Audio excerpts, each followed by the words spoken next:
Now at noon, the biggest beer company in the world, the multi-billion-dollar merger that could have Miller owned by Budweiser's parent company.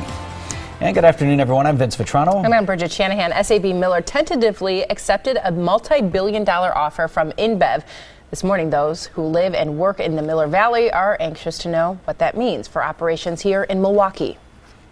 Miller has always been a Milwaukee thing, and I'm not sure about getting bought out by Budweiser. Miller Valley is buzzing this morning. SAB Miller accepted a $106 billion buyout with the company that owns Budweiser, InBev. If the deal goes through, it would create the largest beer conglomerate in the world.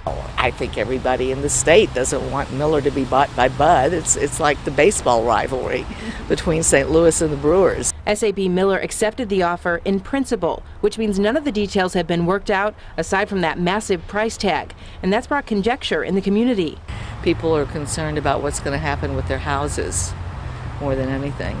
We spoke to several Miller employees on their way into work this morning. None of them wanted to be on camera, and they only spoke to us briefly, telling us obviously they're worried about job security, and it's not their place to comment. I'm not sure that'll happen. It would be too bad if it did.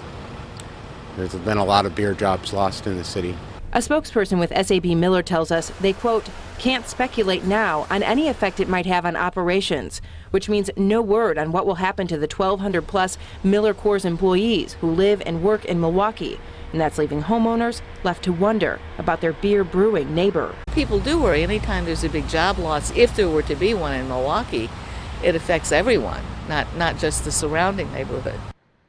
Now, even though SAB Miller accepted InBev's offer, they have 2 weeks to finalize the details. And because this merger is so big, it could impact consumer choice, which will likely cause regulatory concerns in the U.S. As